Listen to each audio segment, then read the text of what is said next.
Assalamualaikum warahmatullahi wabarakatuh. Perkenalkan, kami dari kelompok 5. Di sini kita akan membahas tentang Perang Batak. Sebelumnya, perkenalkan nama saya Tri Utari. Saya Menyilani Putria. Saya Melianti. Saya Liga Galuh Paramesti. Langsung aja ke videonya. Kalian udah pasti sering mendengar kata Batak kan? Batak merupakan salah satu kawasan dan juga suku. Suku Batak terdiri dari beberapa etnis, yaitu Batak Toba atau Tapanuli, Batak Simalungun, Batak Karo, Batak Mandailing, dan Batak Pakpak yang memiliki bahasa yang berbeda-beda. Kerajaan masyarakat Batak dipimpin oleh Raja Sisingamangaraja yang pemerintahannya berpusat di Bakara. Sejak tahun 1870 yang menjadi raja adalah Patuan Bosar Empu Pulo Batu yang bergelar Sisingamangaraja 12. Pada tahun 1878, Raja Sisingamangaraja 12 angkat senjata memimpin rakyat Batak untuk melawan Belanda. Kenapa ya rakyat Batak melakukan perlawanan terhadap Belanda?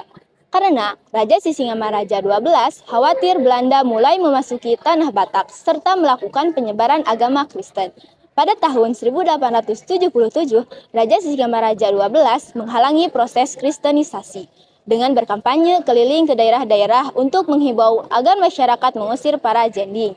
Akibat dari kampanye, Raja Sisingamangaraja 12 telah menimbulkan eksis pengusiran pada jending. Bahkan, ada penyerbuan dan pembakaran terhadap pos-pos jending di Silindung yang memicu kemarahan Belanda. Pada tanggal 8 Januari 1878, Belanda mengirimkan pasukan untuk menduduki Silindung, pecahlah Perang Batak. Nah, selanjutnya, bagaimana sih jalannya Perang Batak? Kali pertama, pasukan Belanda yang dipimpin oleh Sultan menuju Bahal Batu. Rakyat Batak yang dipimpin langsung oleh Sisingamangaraja 12 melakukan perlawanan terhadap Belanda, yang di mana Batak ini sudah mempersiapkan benteng alam di dataran tinggi Toba dan Silindung, serta benteng buatan yang ada di perkampungan untuk melawan Belanda. Nah, pada pertempuran pertama ini, nampaknya pasukan Batak tidak seimbang dengan kekuatan tentara Belanda, sehingga pasukan Sisingamangaraja ditarik mundur. Setelah berhasil menggagalkan berbagai serangan dari pasukan Sisingamangaraja 12, Belanda pun mulai memasuki Bakara. Letnan Kitchener yang menyerang dari arah selatan, Salter mendesak dari sebelah timur, sementara Vandenberg mengepung dari sebelah barat. Beberapa komandan tempur Belanda berusaha memasuki benteng Bakara, tetapi selalu dapat dihalau oleh rakyat Batak yang berakhir Bakara dihujani tembakan-tembakan yang begitu gencar, sehingga benteng dapat diduduki Belanda. Sisingamangaraja 12 dan sisa pasukannya berhasil meloloskan diri dan menyingkir ke Paranginang di bagian selatan Danau Toba.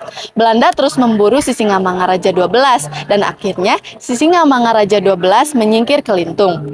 Dengan kekuatan pasukannya, Belanda dapat menguasai semua daerah yang ada di sekitar Danau Toba seperti Tambunan, Lagu Boti, dan Balikie. Lalu, Sisingamangaraja 12 dan pasukannya bergerak menuju Hutapuong. Pada tahun 1889, Sisingamangaraja 12 dan pasukannya kembali angkat senjata melawan ekspedisi Belanda di Hutapuong. Akan tetapi, pada tanggal 4 September 1899, Hutapuong juga jatuh ke tangan Belanda. Lalu, pasukan Belanda yang berada di bawah pimpinan Van Daden mengadakan gerak sapu bersih terhadap pertahanan yang ada di tanah Batak. Selanjutnya, pada tahun 1907, pasukan Belanda yang berada di bawah komando Hans Christoffel berhasil mengepung Sisingamangaraja 12 di daerah Segitiga Barus, Sidingkalang, dan Singkel dengan menggunakan cara yang licik, yaitu menangkap Purusagala yang dikenal sebagai istri Sisingamangaraja 12 dan ketiga anaknya. Akhirnya, di siang hari pada tanggal 17 Juni 1907, pasukan Belanda dikerahkan untuk menangkap Sisingamangaraja 12 di Aik Sibulbon di daerah Dairi. Sisingamangaraja 12 dengan putra-putranya tetap bertahan dan melakukan perlawanan sekuat tenaga. Tetapi dalam pertempuran itu, Sisingamangaraja 12 tertembak mati. Begitu juga dengan putrinya Lopian dan dua orang putranya yaitu Sultan Nagari dan Patuan. Begitulah akhir dari Perang Batak ini. Sekian, terima kasih. Sekian materi kita kali ini. Wassalamualaikum warahmatullahi wabarakatuh. Dadah.